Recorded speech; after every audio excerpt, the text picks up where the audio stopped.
Hello लोगोफोर दैमारि blog चेनेलाव बयखौबो बरायबाय। सो लोगोफोर दिनै आं नोंथांमोननि सिगाङाव मा मोनसे संनाय एबा बहाबा बेरायनो थांनाय भिडिअ नङा, दिनै आं मोनसे फिसा टपिकखौ लानानै नोंथांमोननि सिगाङाव सावरायनो सानदों।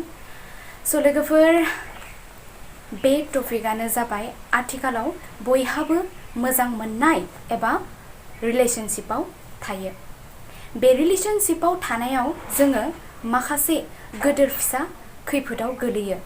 अब्ला बे गोदोर फिसा खैफोदनिफ्राय एबा जानो गोनां खैफोदनिफ्राय जों माबोरै बारग'नो हायो बिनि फारसे आं नोंथांमोननो फंनैसो बुंनो सानदों। सो लोगोफोर आं फार्स्टआवनो बेखौ बुंनो सानो, आं सोरबा बुंथिगिरि एबा सोलोंथाइ होग्रा मानसि नङा लोगोफोर। सो आं जिखिनि हायो दिनै आं नोंथांमोननि सिगाङाव सावरायनो सानदों। सो लोगोफोर भिडिअखौ जागायनोसै आरो जाय आंनि चेनेलाव गोदान अन्नानै बिसोर आंनि चेनेलखौ साबस्क्राइब एन्ड शेयार खालामना होबानो जाबाय। लोगोफोर जोङो आथिखालाव बयबो रिलेशनशिपआव थायो आरो बे रिलेशनशिपआव थानायाव जोङो गोदोर खैफोदाव मालाबा गोलैफ्लाङो। बे रिलेशनशिपआव थानायावनो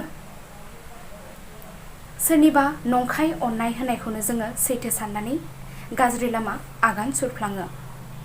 मानि थाखाय जायो लोगोफोर बेफोरो जायो लोगोफोर जोङो फार्स्टआवनो जेबो सालिजारि खालामालासिनो प्रेजेन्टआव जों जि नुयो बेखौनो जोङो सानना लायो। नाथाय लोगोफोर जोङो प्रेजेन्टनि आन्था साननानै फिउचारनि बाथ्रा सानैखायनो बेफोरबायदि जों सिटुएशनाव गोलैयो। बेनिखायनो लोगोफोर जायजोंनो नों रिलेशनशिपआव थाया मानो फार्स्टआवनो जोङो मेन बाथ्रा मेन जाथाय जायनि फारसे नों अननाय होयो, जायजों नों रिलेशनशिपआव थानो सायो बिनि होल डिटेल्स मोनथिनानैसो सोरबा सासेजों रिलेशनशिपआव थानांगौ एबा मोजां मोनलायनांगौ। मादि लोगोफोर स' आं बुंनोसै, जोङो आनजाद होयो, जोङो लेखा फरायो, जोङो फरायबाय थायो आनजादनि सिगां जों जेसांखिनि नलेज खांनो हादो एबा बबे मोनसे टपिकनिफ्राय जों बेसेबांखिनि नलेज खांनो हादो बेखौ जों एग्जाम होआगौ माने मिथिया। जेब्ला जों एग्जाम होयो, एग्जाम होखांनानै एग्जाम लिरखांनानै जेब्ला जोंनो मार्क होयो अब्लासो जों मोनथियो औ आंनिया जामारदों फरायनाया। थिग बेबायदिनो लोगोफोर रिलेशनशिपआव थानाय समाव जायजोंनो नों रिलेशनशिपआव थाया मानो सालिजारि खालामना नायनांगौ, इनकुवारि खालामना नायनांगौ।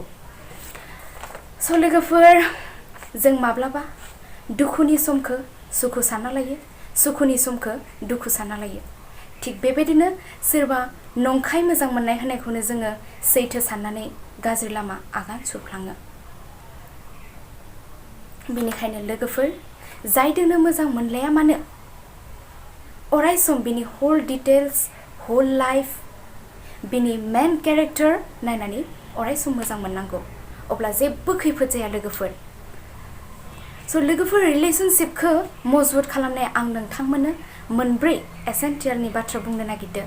बे मोनब्रैयानो जाबाय trust, respect, loyalty and communication.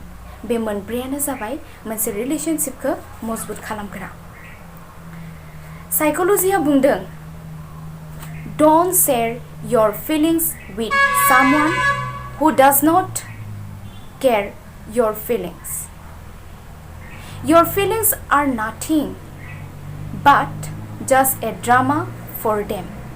So लोगोफोर नोङो बेखौ सैथो मोजां आंखौ सैथो मोजां मोनदोदां होननानै नों गावनि फिलिंसखौ शेयार खालामबाय थागोन, नाथाय बियो नोंनि फिलिंसखौ जास्ट ड्रामा सानगोन जायबा नोंनो नंखाय अननाय होदों। बेनिखायनो लोगोफोर जायजोंनो मोजां मोना मानो अराय सम सालिजारि नायनानैसो बेखौ मोजां मोन।